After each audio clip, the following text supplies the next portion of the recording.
الحمد لله الذي هدانا لهذا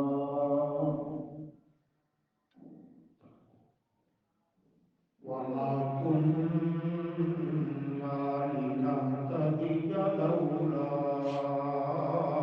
أن هدانا الله والصلاة والسلام على من لا نبي بعده ولا رسول بعده ولا معصوم بعده ولا رسالة بعد رسالته ولا نبوة بعد ختم نبوة وعلى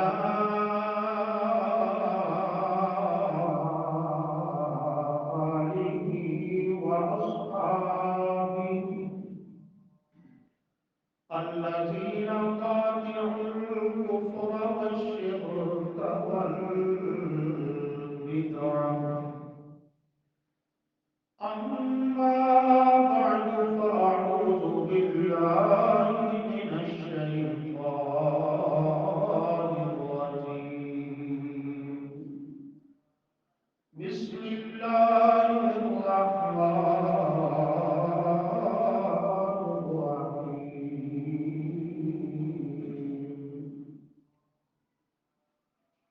وما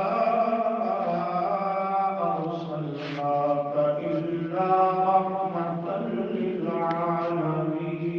للعالمين سبحان ربك رب العزة عما يصفون وسلام على المرسلين والحمد لله رب العالمين اللهم صل على محمد وعلى آل محمد كما صليت على إبراهيم وعلى آل إبراهيم إنك حميد مجيد اللهم بارك على محمد وعلى آل محمد كما باركت على إبراهيم وعلى آل إبراهيم إنك حميد مجيد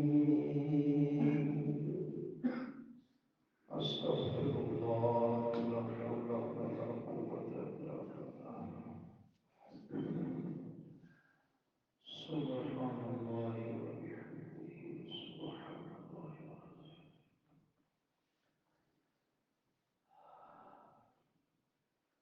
حضرت عیسیٰ علیہ السلام کی رفع السماء یعنی ان کا زندہ آسمانوں پر اٹھایا جانا ان کے زندہ آسمانوں پر اٹھائے جانے کے بعد تقریباً 650 سال 6.5 صدیاں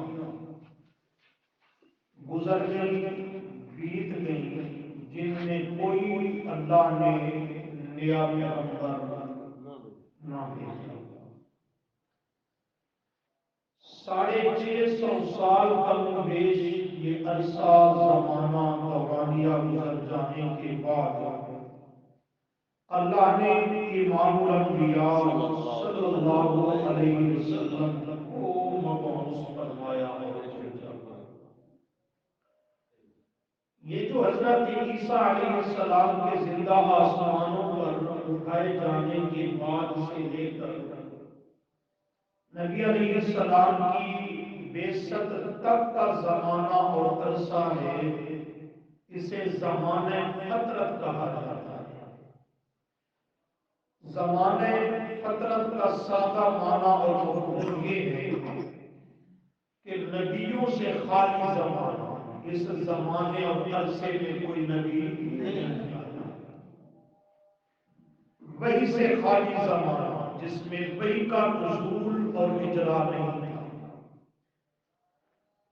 اس زمانے فطرت میں رہنے بسنے والے لوگ وہ پہلے پیغمبروں کی تعلیمات کو بھی بھول گئے، پہلے پیغمبروں کے اترنے والی کتابیں تورات زبور انجیل میں بھی تحریف کر ڈالی، ان کی تعلیمات کو بھی بگاڑ دیا، بدل دیا، اور نیا نبی ویسے اس زمانے میں کوئی نہیں تھا۔ تو اس 6.5 صدیوں کے جو لوگ ہیں ان میں اکثریت اپنی انسانیت کو بھی کھو گئے۔ دیکھنے میں وہ انسان ہے، چلنے پھرنے شکل و صورت میں انسان ہے، لیکن اپنی انسانیت کھو بیٹھے ہیں، نہ ظاہری انسانیت نہ باطنی انسانیت باقی۔ کفر و شرک کا دورہ ہے، بدعات رسومات خرافات کی جلوات ہے، بے حیائی فحاشی ظلم جبر یہ اپنے عروج پر ہے۔ انسانیت کا نام تک ان میں نہیں تھا، بس شکل انسان تھے، وگرنہ حیوانوں سے بھی بدتر ہو گئے۔ عقائد کے اعتبار سے، اخلاقیات کے اعتبار سے، معاملات اور معاشرت کے لحاظ سے ہر چیز ان کی مسخ ہو گئی۔ یہ کائنات ویران نظر آ رہی تھی، اجڑی ہوئی نظر آ رہی تھی، اس کے اندر خوف و ہراس پیدا ہوا کہ کوئی رخ، کوئی سمت، کوئی جہت ان کی درست اور صحیح ثابت نظر نہ آتا۔ عقائد میں اتنے گر گئے کہ ہر گھر کا جدا خدا بنایا گیا، ہر ضرورت اور ہر حاجت کے لیے الگ مشکل کشا گھڑ دیا گیا، ہر مقصد اور حاجت کے لیے جدا جدا حاجت روا بنا دیے۔ سفر کا معبود الگ ہے تو حضر کا الگ ہے، ہر قبیلے کا اپنا اپنا خدا اور مشکل کشا بنا دیا۔ کہیں لات منات عزا کی پوجا ہے، کہیں حضرت ابراہیم اور اسماعیل کی سور و پکار ہے، کہیں حضرت عیسیٰ اور ان کی ماں مریم کی پکار ہے، کہیں حضرت عزیر کو مختار کل اور رب کا نائب بنایا جاتا ہے، اور بے حیائی فحاشی اس قدر شرم و حیا کا جنازہ یوں نکالا کہ اللہ کے گھر بیت اللہ کا طواف بھی نبی اور بے لباس ہو گیا۔ انسانیت کے حد کو انہوں نے کراس کر دیا۔ جہالت کا دورہ ہے، کفر و شرک کا عروج ہے، بے حیائی فحاشی اور ظلم اپنے دوپہر میں ہے۔ اس سارے عرصے اور دورانیہ میں یہی جھوٹ، یہی اندھیرا، یہی ظلمت، یہی تاریکی اپنی چادر تانے ہوئے ہیں، معاشرے کو اپنے لپیٹ میں لیے ہوئے ہیں کہ اللہ نے اس انسانیت پر، اس کائنات پر، اس معاشرے پر اللہ نے رحمت کرنے کا ارادہ فرمایا۔ سبحان اللہ۔ ارادہ تو ازل سے تھا، اس ارادے کا اظہار تھا۔ ارادہ اللہ کو نقد نہیں کرنا پڑتا، وہ تو اس کا علم ازلی ہے، اس کا اظہار فرمایا کہ بہت عرصہ گزر گیا اور بیت گیا، اب اس انسانیت پہ رحمت کرنی چاہیے، اس ویرانگی کو آبادی میں بدلنا چاہیے، اس اجڑے ہوئے معاشرے کو آباد کرنا چاہیے۔ اللہ نے شفقت فرماتے ہوئے، احسان فرماتے ہوئے رحمت کرنے کا ارادہ اور اس کا اظہار فرمایا تو اس کا ذریعہ کہ رحمت کیسے ان پہ کی جائے، ذریعہ رحمت اللہ نے آمنہ کے لال صلی اللہ علیہ وسلم، رحمت اللہ نے کرنی تھی، پر رحمت کرنے کا کوئی نہ کوئی سبب ذریعہ اللہ نے بنانا تھا، اور وہ ذریعہ اور سبب اللہ نے نبی کریم صلی اللہ علیہ وسلم کو آپ کو بنایا، اور کسی کا تذکرہ کرتے ہوئے سورۃ الانبیاء کے آخری رکوع میں فرمایا وَمَا أَرْسَلْنَاكَ إِلَّا رَحْمَةً لِلْعَالَمِينَ۔ بڑی معروف آیت ہے، ہر کسی کو تقریباً یاد ہے، لیکن اکثر اس کا معنی غلط کیا جاتا ہے، اکثر۔ آج اس کا صحیح معنی سمجھانا ہے اللہ کی توفیق سے انشاءاللہ۔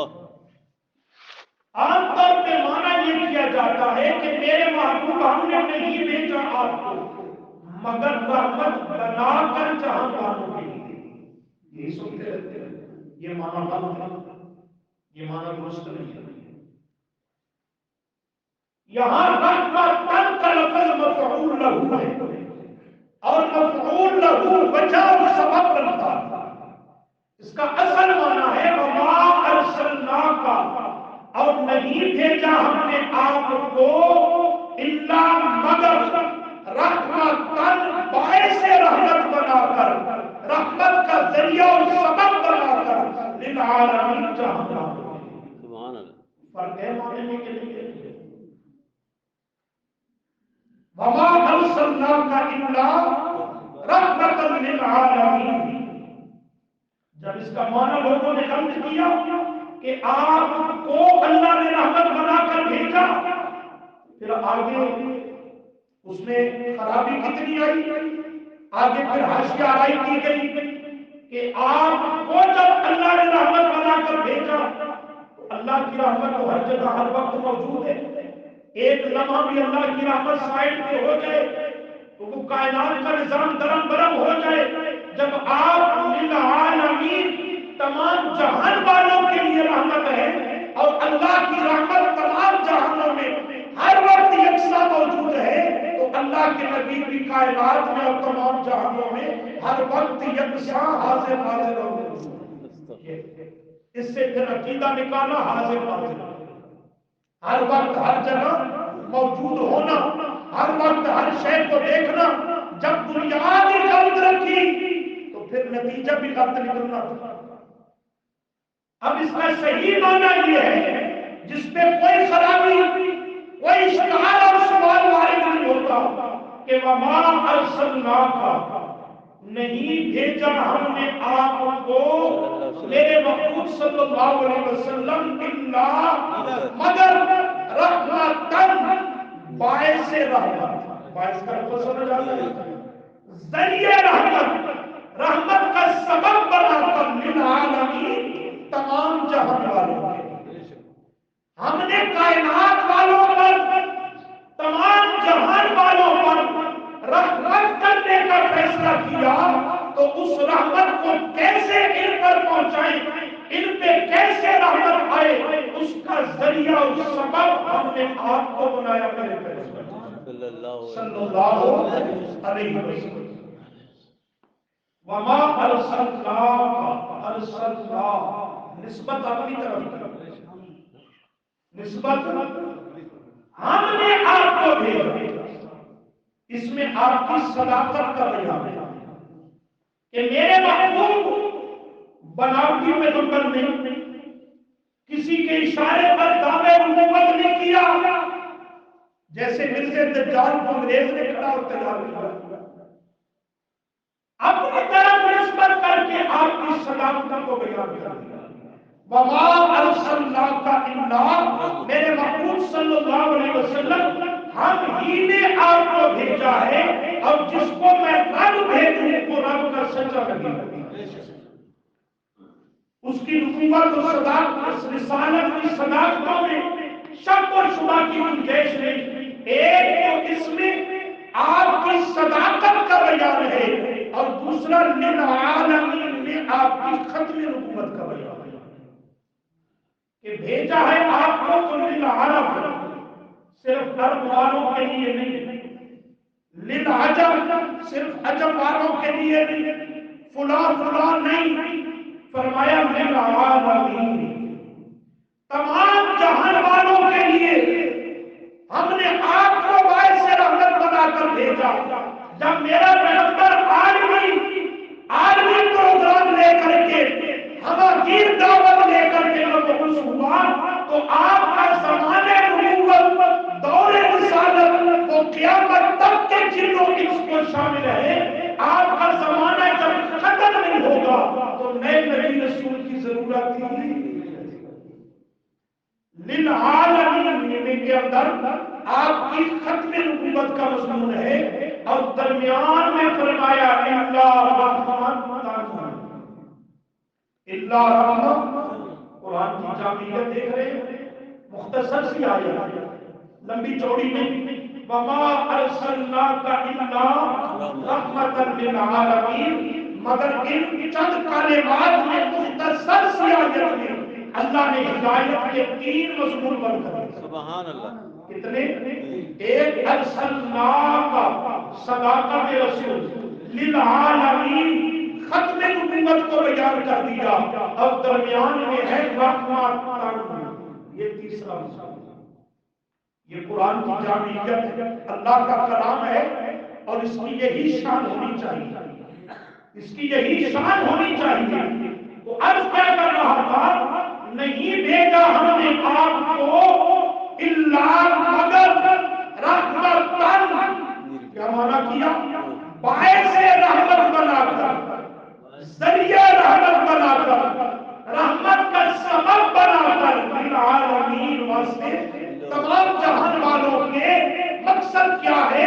اللہ نے کائنات کو دیکھا، انسانیت کے احوال کو دیکھا کہ بالکل انسانیت ہو چکے ہیں، یہ معاشرہ گزر چکا ہے، اسے آباد کرنے کے لیے میرے رب نے رحمت کو نازل کرنے کا، ان پہ رحم کرنے کا ارادہ فرمایا، تو اس کا ذریعہ اور سبب آمنہ کے لال صلی اللہ علیہ وسلم، صلی اللہ علیہ وسلم۔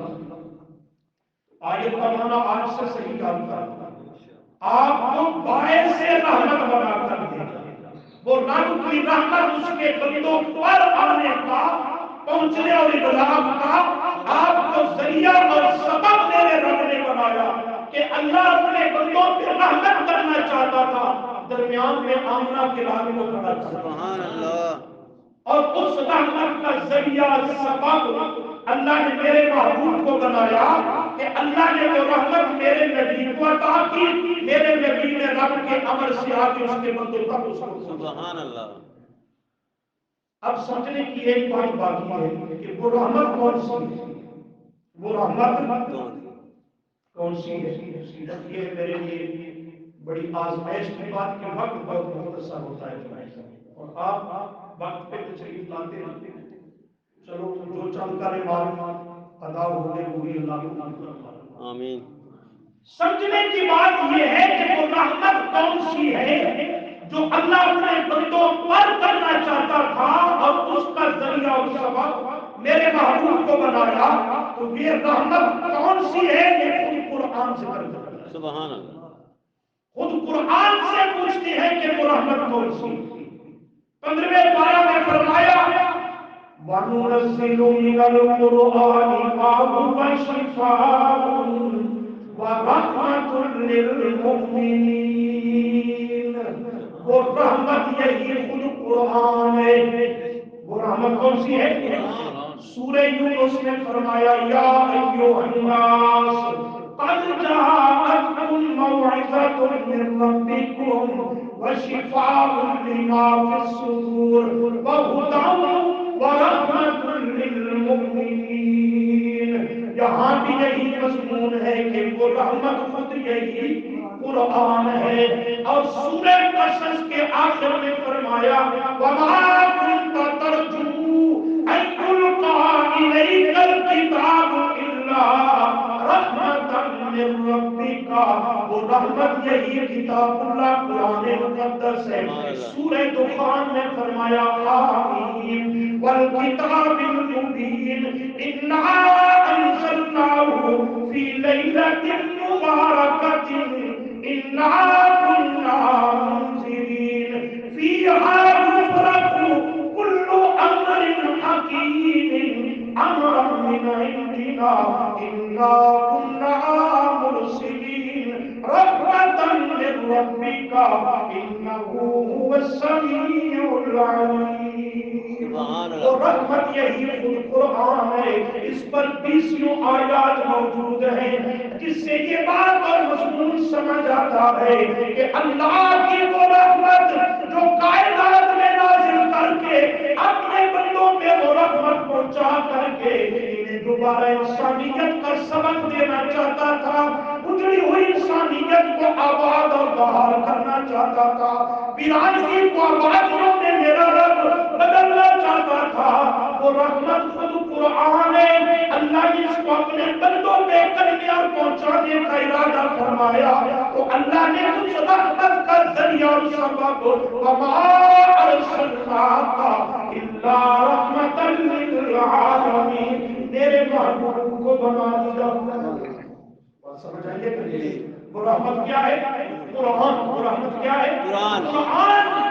اب اللہ نے وہ قرآن کی رحمت اپنے بندوں پہ کرنا چاہیے تو اس کا ذریعہ اور سبب میرے محبوب کو بنایا۔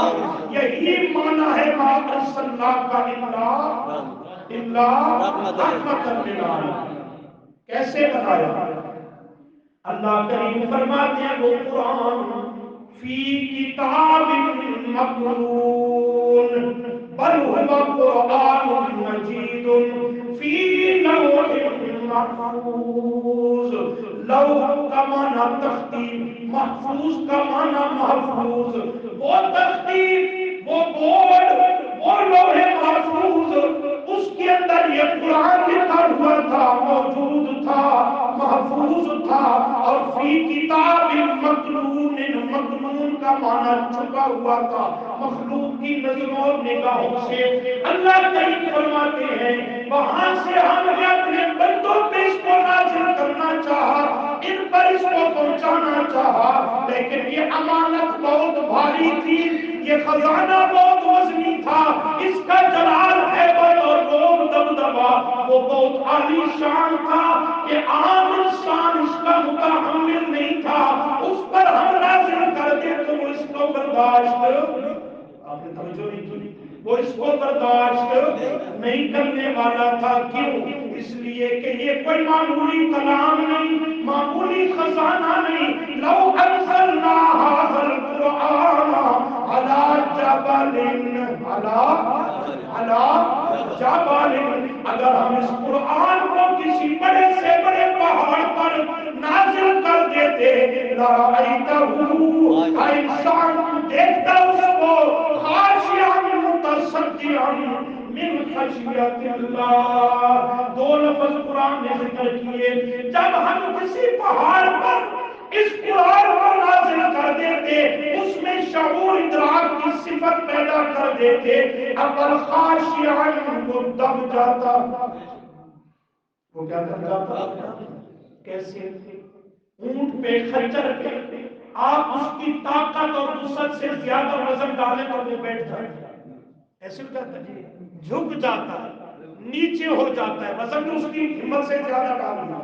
اللہ فرماتے ہیں خاشعا، پہاڑ دب جاتا، جھک جاتا، بیٹھ جاتا، اور بس یہاں تک نہیں، فرمایا متصدعا من خشیت اللہ، پھر ہٹ جاتا اللہ کے کلام کے ہیبت سے، دبدب یا روب سے، اسے پہاڑ بھی برداشت نہیں کر سکتے تھے، عام انسان اس کو کیسے برداشت کرتا؟ اس لیے یہ براہ راست عام انسانوں پہ نازل ہو سکتا نہیں۔ تو ہم نے کیا کیا؟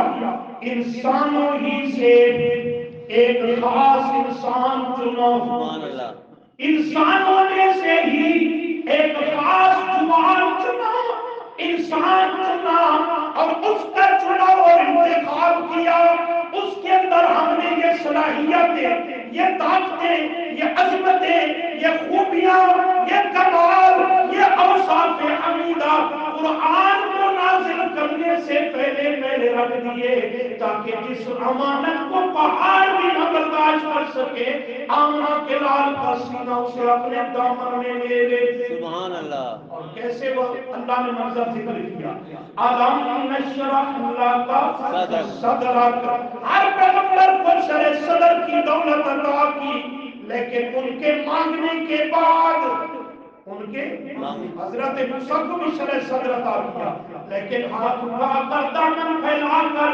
زاریہ کرتا ہے حضرت موسیٰ 16واں پارہ سورہ طٰہٰ، کیا کہتا ہے؟ قَالَ رَبِّ اشْرَحْ لِي صَدْرِي، یا اللہ میرا سینہ کھول دے، شرح صدر عطا کر دے۔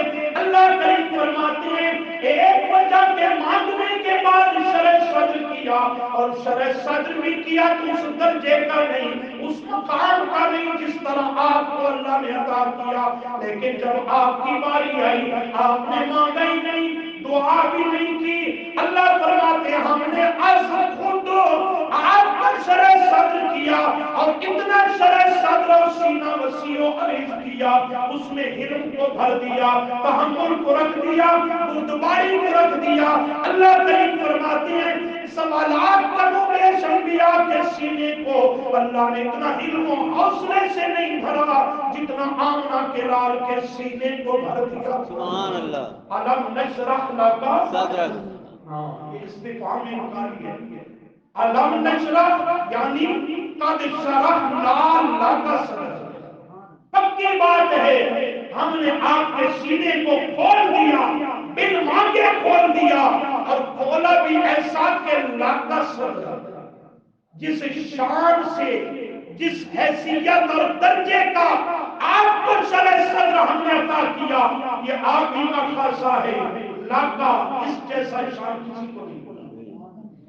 غلطی ہو گئی، اللہ نے انسانوں میں سے ایک انسان کو چنا، اسے یہ صلاحیتیں دی، اسے یہ اللہ نے صفات اور کمالات عطا کیے، پھر جبرائیل امین کو بھیجا، جاؤ جبرائیل یہ قرآن کی وحی لے کر کے جاؤ، میرا محبوب غار حرا کی خلوتوں میں ہے، جا کر کے یہ میری امانت کی پہلی کڑی، پہلا سبق میرے محبوب تک پہنچا دیا ہو۔ جبرائیل امین آتا ہے، آپ غار حرا میں خلوت اور تنہائی میں ہیں، آ کر کے جبرائیل اصلی شکل و صورت میں میرے محبوب صلی اللہ علیہ وسلم کی خدمت میں حاضر ہوتا ہے۔ توجہ رکھنی ہے، تفصیل نہیں اشارہ، آ کر کے عرض کرتا ہے اقرا، کیا کہتا ہے؟ کیا کہتا ہے؟ پڑھیے۔ آپ فرماتے ہیں ما انا بقاری، میں تو پڑھا ہوا میں النبی الامی ہوں، میں تو امی ہوں، دنیا میں کوئی میرا معلم دنیا والوں میں سے نہیں، کوئی میرا مدرس نہیں، کوئی میرا دنیا والوں میں سے مربی نہیں، میں آج تک کسی مکتب میں نہیں گیا، کسی درسگاہ کا دروازہ نہیں دیکھا۔ ساڑھے بارے کو اس کے معنی کوئی یہ سکول کالج اور یونیورسٹی ان کا تو نام لینے کی ضرورت نہیں، یہ تو انگریز نے کی جاتے ہیں۔ اللہ کے بعد وہ فرماتے ہیں ما انا بقاری، میں تو پڑھنے والا نہیں ہوں۔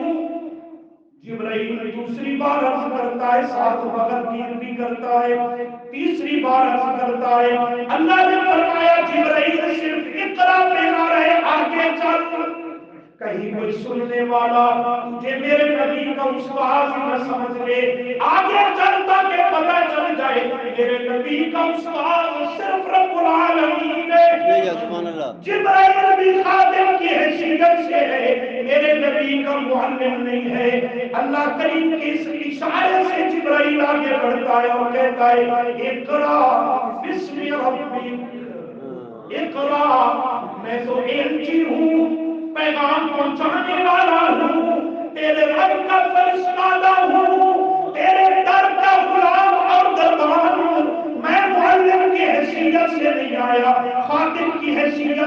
آیا ہوں، لہذا میرے کہنے سے نہیں، کس کے کہنے سے؟ رب کے کہنے سے، اقرأ بسم ربک، اس کے یہ الفاظ کہنے تھے کہ اللہ کی قدرت سے میرے پیغمبر کا اعجاز، ساتھ قرآن کا اعجاز ہے کہ آپ فرماتے میری زبان پہ قرآن کے کلمات جاری ہوتے چلے گئے۔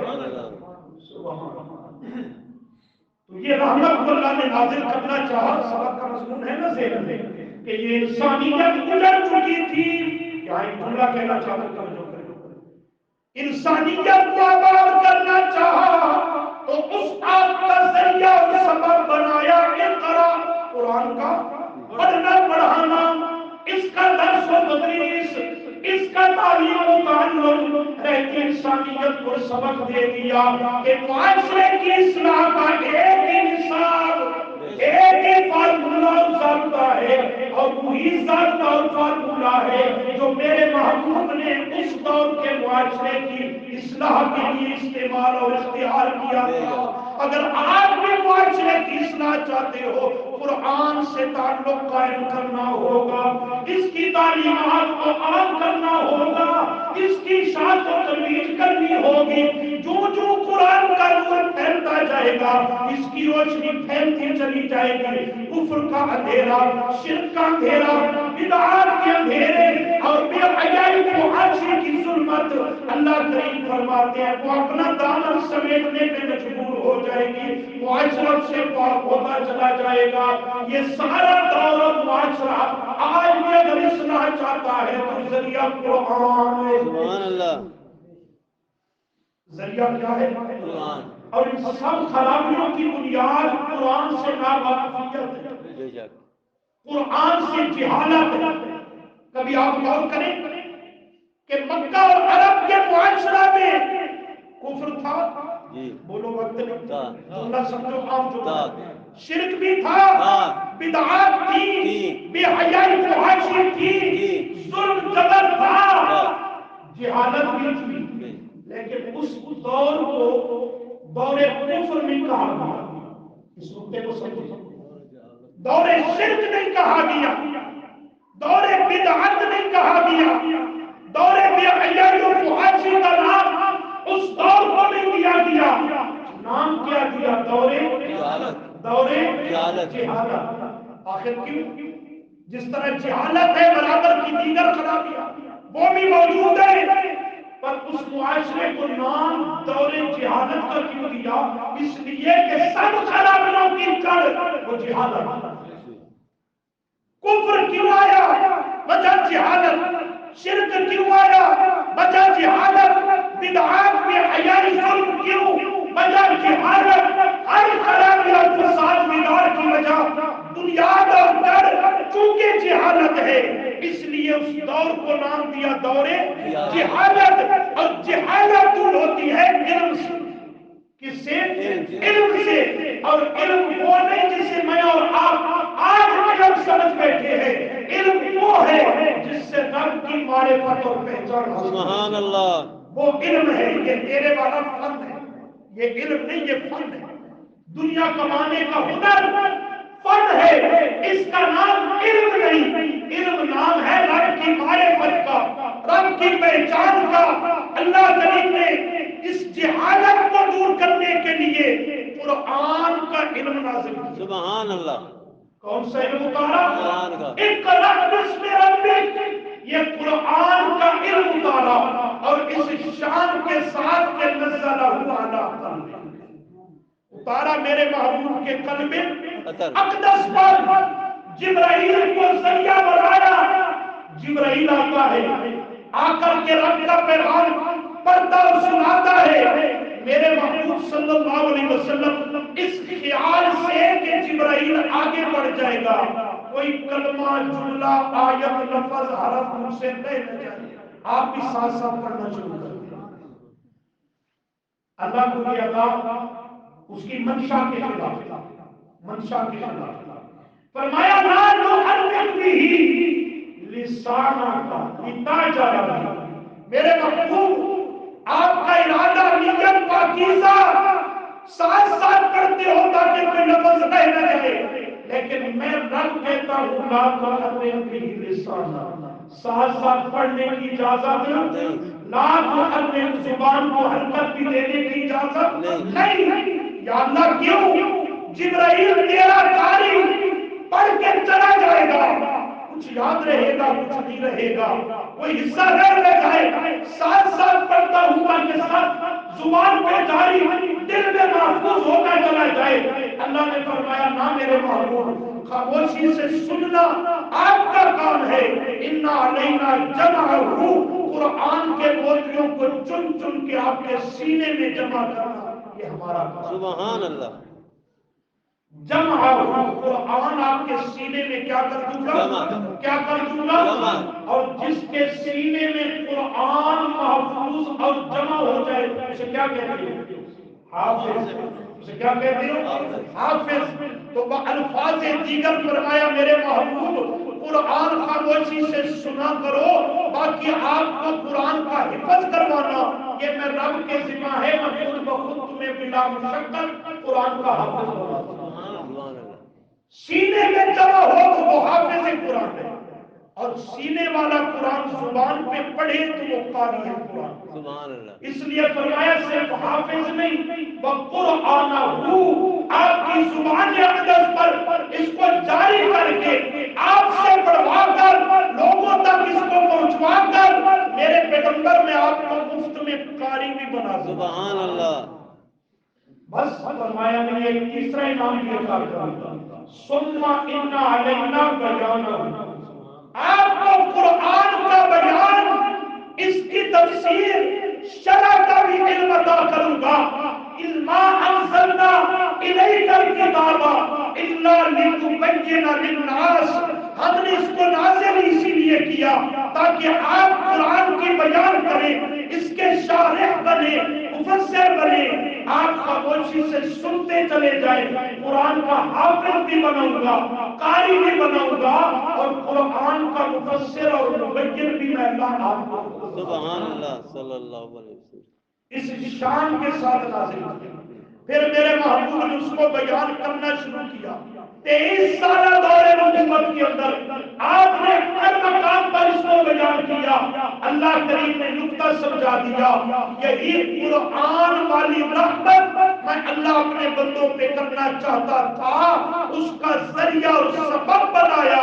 تو وَمَا أَرْسَلْنَاكَ إِلَّا رَحْمَةً لِلْعَالَمِينَ، میرے محبوب ہم نے نہیں بھیجا آپ کو مگر باعث رحمت بنا کر، ذریعہ رحمت بنا کر، رحمت کا سبب بنا کر، للعالمین، واسطے تمام جہان والوں کے۔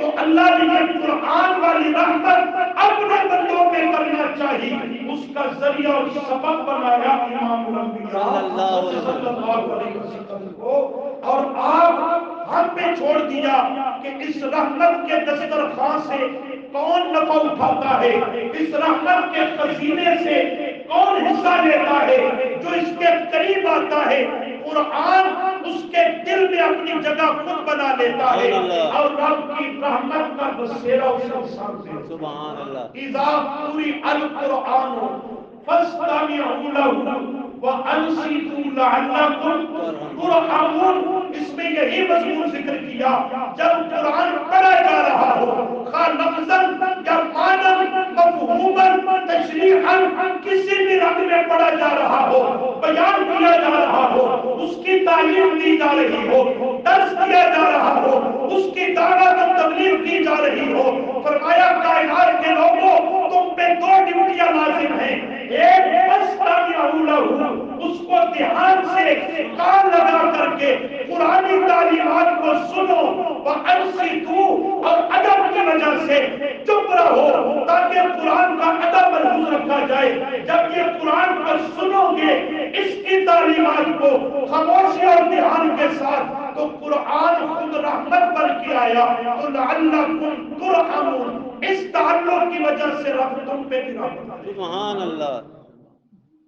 دلوں کی دنیا کو آباد کرنے کے لیے، گھروں میں امن و رحمت لانے کے لیے رحمت بھرے کلام سے تعلق جوڑنا چاہیے کہ نہیں جوڑنا چاہیے؟ ایسی جیسے ہم جوڑتے ہیں، نہیں۔ ہفتے کے بعد 15-20 منٹ اور بعض بزرگ تو آخری 5 منٹوں میں تشریف لاتے ہیں، تھوڑی سی ہمیں رحمت کی ضرورت ہے، زیادہ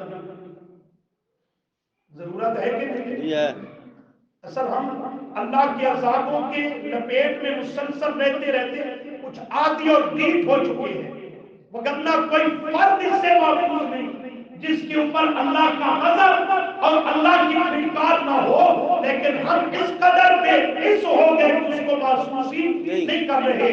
اگر گھروں میں امن چاہتے ہو، سلامتی چاہتے ہو، دل کا اطمینان، سکون چاہتے ہو، تو اس کا ایک ہی نسخہ ہے، آج سے عزم کرو کہ صرف اللہ کے قرآن سے سچا تعلق کریں گے۔ انشاءاللہ۔ درس قرآن میں آنے کی ساتھ کوشش کریں۔ بہت غفلت جا رہی ہے آپ دوستوں، بہت آپ کی سستی اور غفلت جا رہی ہے۔ عشاء کی نماز کے بعد 35-40 منٹ ایک پیریڈ ہے درس قرآن کریم کے لیے، لیکن اکثر میرے دوست بزرگ بھائی اس میں غافل ہیں، اکثر شریک نہیں ہو رہے ہیں۔ کیا قرآن کا ہم مسلمانوں کو اتنا حق بھی کہ 24 گھنٹوں میں ایک پیریڈ قرآن کے لیے ہم نکالیں؟ قرآن کا اتنا حق بھی ہم نے اپنی نہیں سمجھا، اس کو صرف برکت اور وظیفے کی کتاب جانا، وگرنہ یہ تو ذریعہ رشد و ہدایت ہے، یہ تو دلوں کی دنیا بدلنے والی کتاب ہے، یہ تو دل کی دنیا کو آباد کرنے والی کتاب ہے۔ یاد رکھیں میرے دوستو، جس نے زندگی بھر اللہ کے قرآن کو ایک مرتبہ اتنا قدر کہ جس سے اس کی نجات ممکن ہو جائے نہیں سمجھا اور سیکھا قرآن کو، قیامت کے دن اللہ کی عدالت میں یہ سب سے بڑا مجرم ہے۔ اس سے بڑا مجرم میدان حشر میں رب کعبہ کی تصور کوئی نہیں، اور اپنی طرف سے نہیں کہہ رہا، سختی کر رہا، یہ خود قرآن بتلاتا ہے۔ آپ کا ضمیر گواہی دے گا کہ بات ٹھیک ہے، قیامت کا دن ہوگا، ہر انسان میرے محبوب کی شفاعت سفارش کا متمنی اور طلبگار ہوگا، ایسی ہے نا؟ اللہ ہم سب کو نصیب کرے کہ آپ کی شفاعت سے نجات ہوگی۔ اس انسان کی بدبختی، بدنصیبی کا آپ کیا اندازہ لگا سکتے ہیں جس کی شفاعت کرنے کی بجائے میرا نبی ان کا شکایت لگا؟ اس سے بڑا کوئی ملعون ہوگا؟ اس سے بڑا اللہ کی عدالت میں کوئی بڑا مجرم نہیں ہوگا۔ میرا محبوب شکایت لگائے گا، اور شکایت بھی کیسی ہے؟ شکایت کا لفظ سمجھتی ہے؟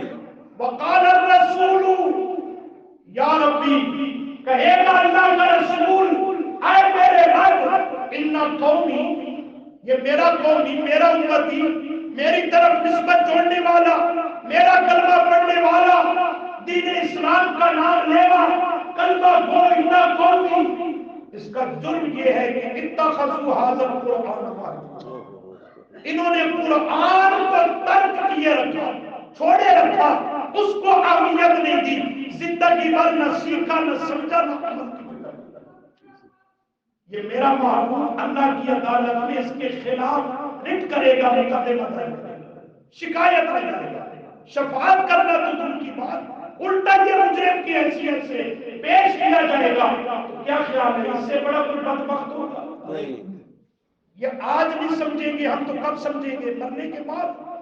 پھر تو سوائے پچھتانے کے اور کچھ ہاتھ نہیں آئے گا۔ سورہ طٰہٰ نے یہی مضمون ذکر کیا، من اعرض عن ذکری، جس نے دنیا کے اندر رب کی کتاب اس نصیحت نامے سے اعرض، کیا کیا؟ منہ پھیر لیا، چھوڑ دیا، اہمیت نہ دی، نظر انداز کر دیا، قیامت کے دن اٹھے گا کہ ظاہری آنکھوں سے اندھا ہوگا، اندھا نابینا ہو کر اٹھے گا، اور اللہ کے سامنے عرض کرے گا، ربی لما حشرتنی اعمیٰ، آج مجھے اندھا کر کے کیوں اٹھایا گیا؟ وقد كنت بصیرا، دنیا میں تو اچھا خاصا دیکھنے والا تھا، بینائی ٹھیک تھی۔ اللہ کریم فرمائیں گے اتتک آیاتنا، میری آیتیں تیرے پاس چل کر آئی تھی، میرا کلام قرآن آیا تھا تیرے گھر میں، تیری مسجد میں، اتتک آیاتنا، تجھے بھی چل کے نہیں جانا پڑا، اتتک کا وہ خود آیا تھا، ایسے ہی ہوا نا، خود آیا تھا، لیکن تو نے کیا کیا؟ فَنَسِيتَهَا، اسے یوں بھلا دیا، گویا سیکھنا سمجھنا تیرے اوپر لازم ہی نہیں۔ فَنَسِيتَهَا، نسیتہ بھلا دیا، جیسے مجھے اس کی اہمیت کا پتہ ہی نہیں، تو نے دنیا میں میرے قرآن کو بھلایا، کذالک الیوم تنسیٰ، آج میری رحمت تجھ سے روٹ گئی، اس نے تجھے بھلا دیا۔ استغفر اللہ ربی۔ اس لیے میرے دوستو، اللہ کی طرف سے کوئی نیا نبی نہیں آئے گا جو آ کر ہمیں سمجھائے گا۔ میرے آقا آخر الانبیاء ہیں، آپ پر نبوت کی تکمیل ہو گئی، اب کوئی نیا نبی آنے والا نہیں ہے، نہ آسمانوں سے کوئی فرشتہ اتر کے تمہیں سمجھائے گا، یہ ہم جیسے گناہگار ہی تمہیں سمجھائیں گے۔ دنیا میں ہوش سنبھالنا، اپنی آخرت کی فکر کرنا، قرآن کو سیکھنا اور سمجھنا، یہی قیامت کے دن نجات کا ذریعہ ہوگا۔ اگر دنیا میں یوں ہی غفلت باقی رہی جیسے غفلت میں ہم پڑے ہوئے ہیں، تو قیامت کے دن یہ قرآن کی شہادت ہے، سوائے پچھتاوے کے، حسرت کے، افسوس کے کچھ ہاتھ نہیں آئے گا، اور اس دن کا پچھتانا فضول اور عبث ہوگا، اس پچھتائے پہ کچھ فائدہ نہیں ہوگا۔ کوشش کریں گے انشاءاللہ۔ اللہ توفیق عطا فرمائے۔